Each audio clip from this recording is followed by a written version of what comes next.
Welcome, Gunrunner.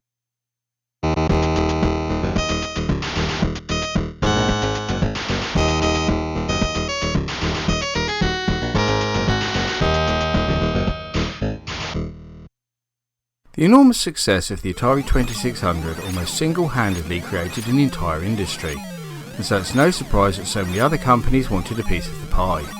One of the most notable in these early years was Coleco, a shortening of Connecticut Leather Company, who had already seen notable success with their range of tabletop games and plug-and-play Pong-type consoles. Released in North America in August 1982, with a European launch by CBS Electronics just a few months later, the console was based around an early version of the Japanese MSX standard, making it much easier to develop for than Atari's machine, and significantly more powerful too. The console saw almost immediate success, mostly helped by Coleco's strategy of licensing top arcade games such as Donkey Kong, Zaxxon and Mr. Do. But the life of the console was unexpectedly cut short when North America was hit by the video game crash, and Coleco decided to cut their losses and leave the video game market entirely just 3 years after the system's launch. Much like its closest rival, the Atari 5200, which I've featured in a similar video very recently, the ColecoVision is very much an arcade-focused console, so this means that, again, like its aforementioned competition, genuine exclusives are pretty scant on the ground. But that said, I still managed to find a decent selection of titles to choose from and single down to make this top 10 of sorts. What is especially interesting about this selection is that it features quite a large proportion of third-party titles and games that originate from outside North America, where the ColecoVision was most popular. This means that there will be more than a few games that the regular Coleco collector out there probably won't be aware of, so let's have a look at these exciting entries then, shall we? You are the player, and the arcade is the arena. You focus your mind and propel yourself into a universe where you're the master of your destiny for as long as you can keep the trip going. This is the arcade experience. We're ColecoVision. We bring the arcade experience home with games like Donkey Kong with multiple screens, arcade controls, and arcade graphics that let you have the arcade experience at home because your vision is our vision. ColecoVision. In 1986, just a year after the ColecoVision had been officially discontinued, a Taiwanese company called Bit Corporation, who, at the time, were best known for their range of bootleg Atari 2600 games, created a clone of the console called the Dina 2-in-1. Originally created as an illegal copy of the ColecoVision for Asian markets, it was also able to play games from the hardware similar Sega SG-1002, hence the 2-in-1 part of the name. It also included a built-in game called Meteoric Shower, which was later released for the ColecoVision separately. The Dina 2-in-1 was also released in Europe and North America as the Telegame's personal arcade with the same built-in game. Both versions of the console are now very rare and highly sought after. But back to the game, which is the main subject here. It might sound like an Asteroids clone, but Meteoric Shower was actually a clone of Namco's Galaxian with an added gimmick. Aliens attacked from both above and below, and you can change the direction of your ship to combat this. This makes it a lot more frantic and challenging, as there really is no respite from the enemy attacks. The graphics are fairly simple, but there's some nice sound effects and music to accompany the action. It might not be all that original, but Meteoric Shower is a bit of a hidden gem for the ColecoVision and well worth seeking out.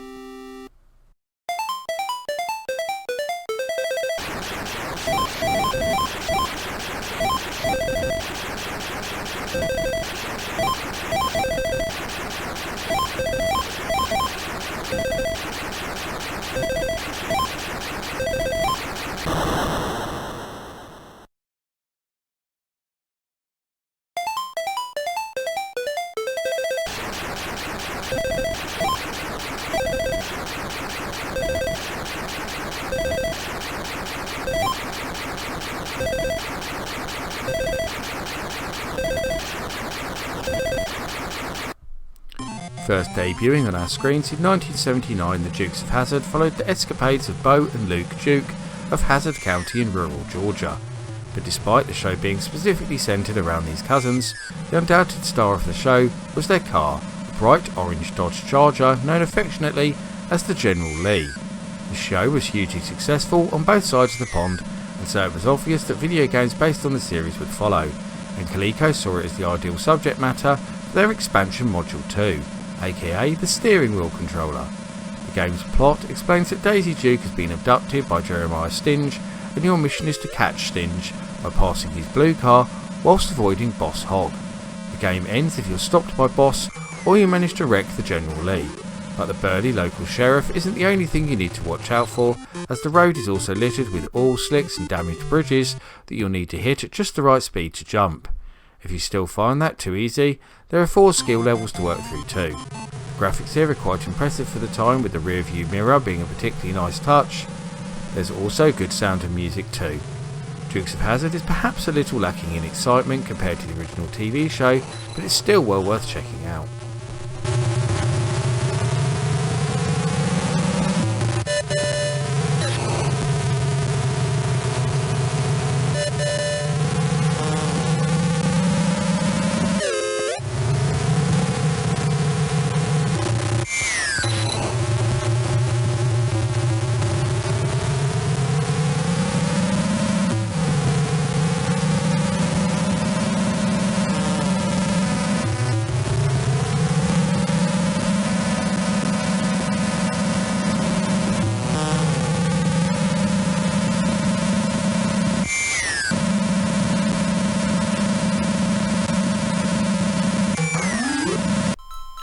As you may have guessed already, Tank Wars is a clone of Namco's 1989 arcade game Tank Battalion, also known as Battle City. In this old school base-based shooter, which can best be described as a cross between Pac-Man and Combat, you control a tank that must move around a single-screen battlefield, destroying the enemy tanks and protecting your base. The enemy tanks come from the top of the screen, and a large radar at the bottom of the playfield surrounded by a big wall represents your base. To finish the level, you must destroy 20 tanks and stop them from taking out your base. If you lose all 3 lives, or your base gets destroyed, then it's game over.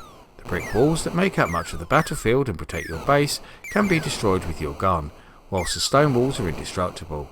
Once you finish a level, you basically do the same thing all over again, only with a new maze and a lot more aggressive enemies. The graphics in Tank Wars are very nice actually, and a lot more detailed and colourful than the original arcade game, so no complaints there. The sound effects were also much improved, and there's also some nice title music. If you're a fan of the Namco coin-op, then no doubt you'll enjoy this one too. It's also worth noting that like all other BitCorp releases, Tank Wars is also available in a Western Telegames branded version too.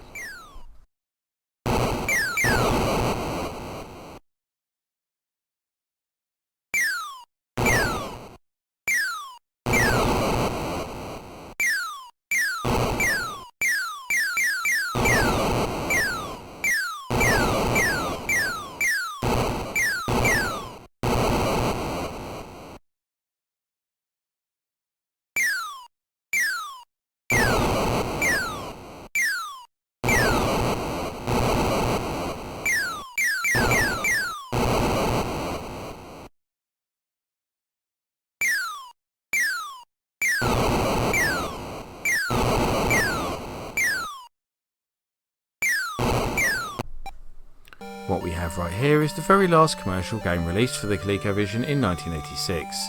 It was sold almost exclusively via mail order by Telegames, who of course had their own official version of the ColecoVision called the Telegames Personal Arcade.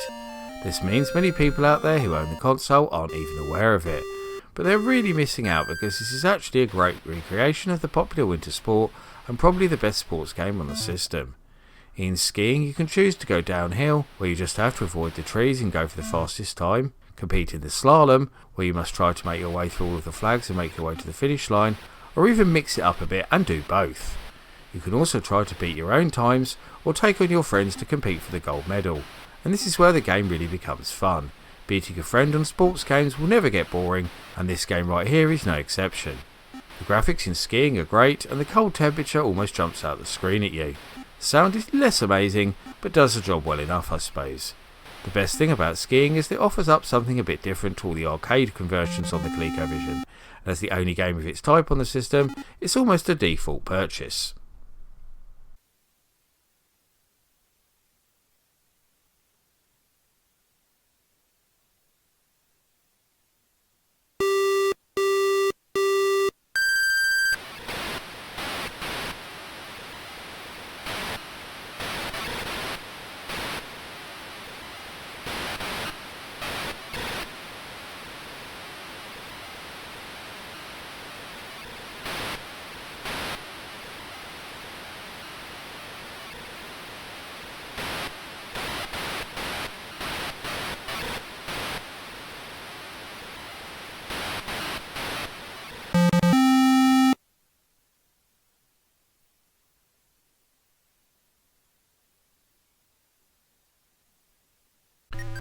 I'm sure you've already realised that a large proportion of the games included on this list are titles created by Taiwanese company Bitcorp, one of the few publishers in the country to actually create their own original games.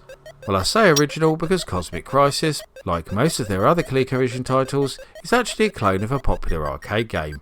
In this case, the inspiration is the first ever platform game, Universal's Space Panic, which did in fact get an official port to the system too. So the gameplay here is basically the same. Dig holes in the platforms, wait for the monsters to fall into them, bash the monsters on the head to kill them before they climb out, and use the ladders to move around the screen. One difference here though is the different monster types. Depending on their colour, they will have to be bashed up to 3 times to kill them. Where you can get clever though is by digging holes in exactly the same place on consecutive platforms. So if you can get them to fall into the highest hole, they will keep dropping down and thus be eliminated much quicker. There are 4 difficulty levels and also a 2-player mode for each of these. Neither the graphics nor sound are anything special but do the job just fine. Between this and Space Panic, I'd choose Cosmic Crisis every time, as it has more variation and is a lot more aesthetically pleasing too.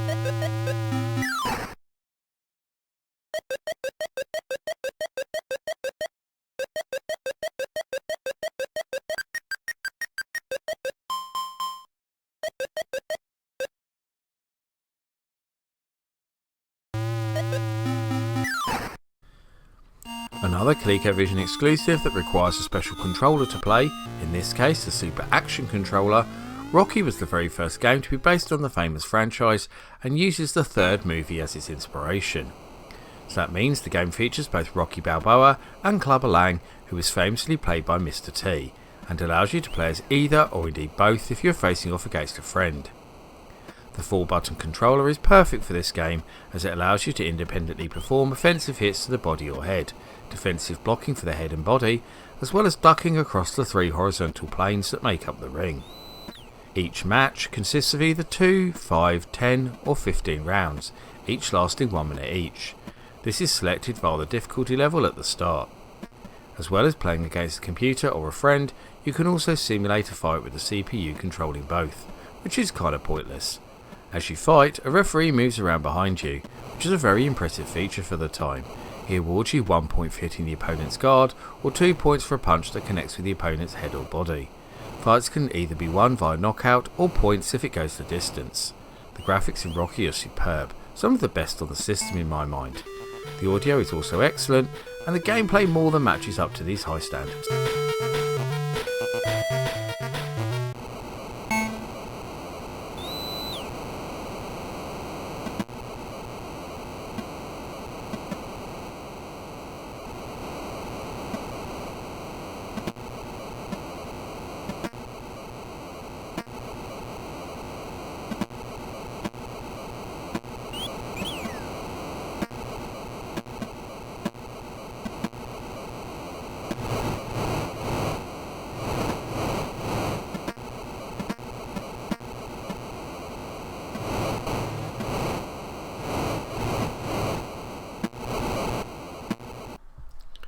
When you look at the ColecoVision library, it's actually pretty surprising that nobody else released a clone of Atari's Breakout, as pretty much every system of the time had one.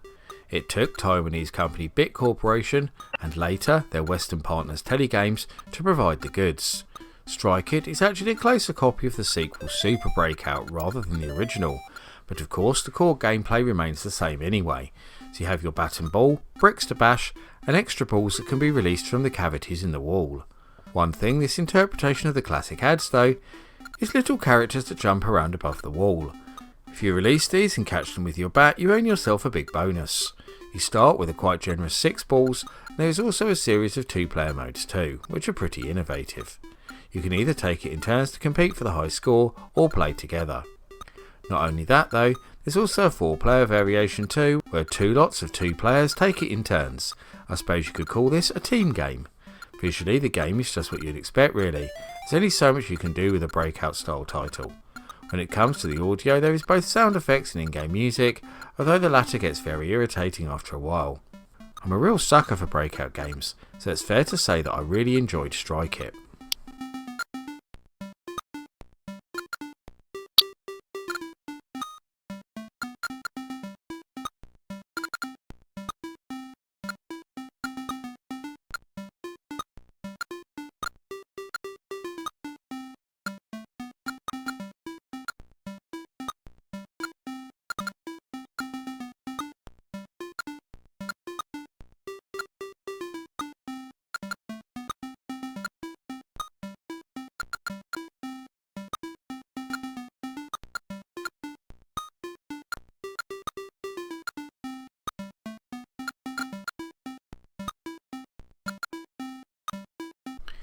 The only game released by Probe 2000, who rather interestingly were a short-lived label set up by Odyssey 2 and Videopack creators Philips Electronics to produce games for rival systems.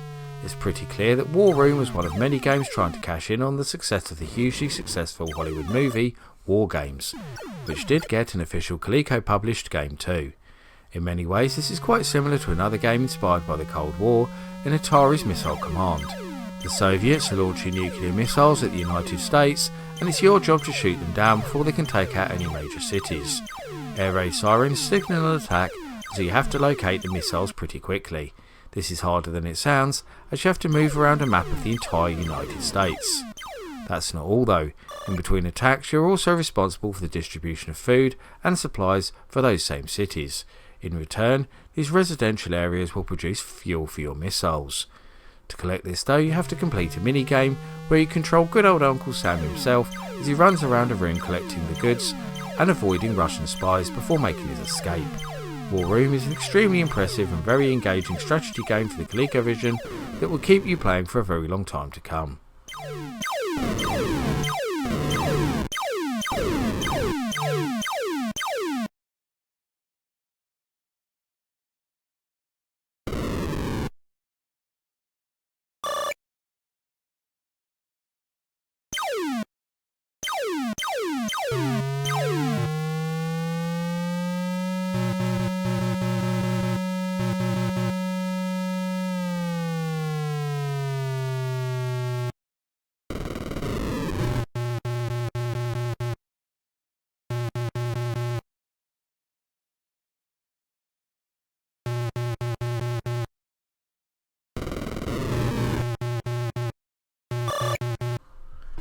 Okay, so it's another sports game. I know that sports games don't have the best reputation on these early 8-bit consoles, but even the most cynical of you out there will be impressed by Coleco's Super Action Soccer.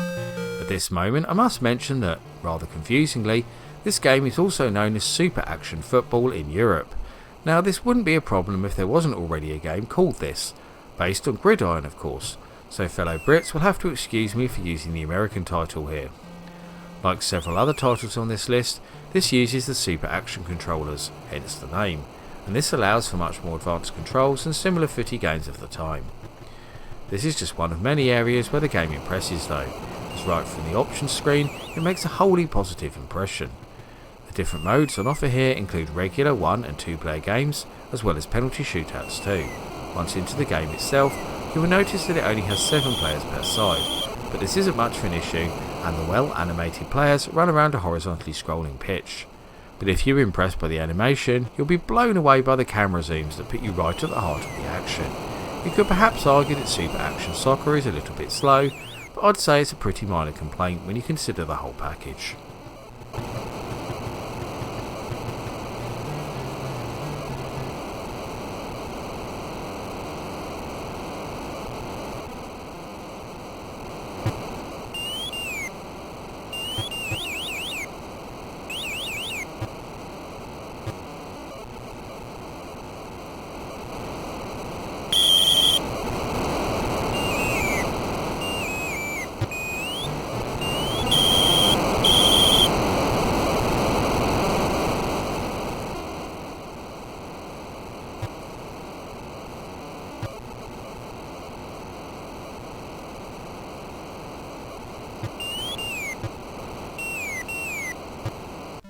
Along with skiing, Amazing Bumpman is one of 2 Telegames exclusive titles to the ColecoVision, and also one of the console's rarest games, with complete copies changing hands for around £500.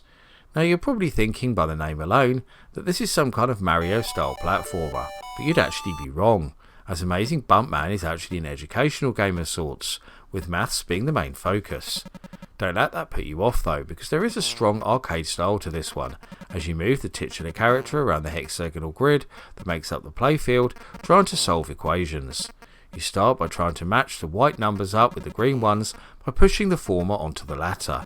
Some white numbers you can see immediately, but others you need to scroll onto the screen by destroying the bottom rows of the grid with your laser. Once you have matched up 2 sets of numbers, you'll see it forms an equation, either adding or subtraction, that you have to solve. You do this by locating the numbers that make up the answer, in much the same manner as before. Neither the graphics nor sound are up to much here, but Amazing Bumpman still has a certain amount of charm, and although it's far from the greatest game, at least it's original, and it certainly offers up something very different for all the ColecoVision fans out there.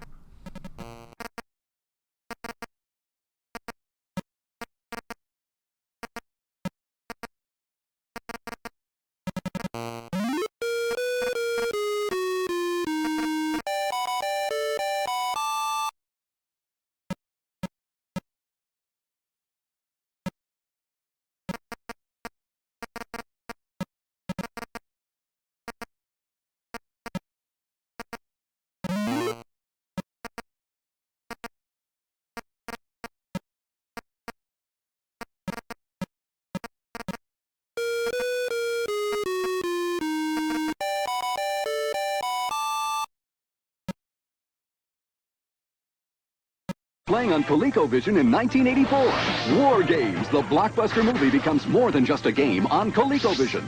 Tarzan, the original swinger, is still the king of the jungle on ColecoVision. Frontline, the ultimate invasion on a constantly changing battlefield on ColecoVision. Congo Bongo, the hilarious jungle adventure on ColecoVision. Star Trek, fight aliens at the speed of light on ColecoVision. The best game in town keeps getting better. And that rounds up my look at 10 amazing exclusives for the ColecoVision. Can you think of any other one-off titles for the quirky 8-bit console that should have made the list? Or do you think some of these games were unworthy of inclusion?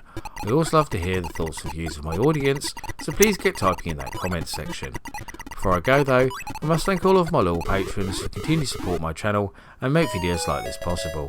However, I must give special thanks to the following patrons in particular for their much appreciated pledges: D. Vaughan, Mitchell Valentino, Neptune, Seth A. Robinson, Carl Olsen, Aussie B, Dos Gamerman, Grady Haynes, Troy Tube, Paul Daniel, S-Mania999, Retro Resolution, and Electron Star Collapse. If you also want to help support all my creative endeavours, including this YouTube channel, then please go and check out my Patreon right now. You can get access to host extra content, including downloads, exclusive videos, creative insights, and much more besides. I've been the Laird. I thank you for watching, and I'll see you all again for another video very soon.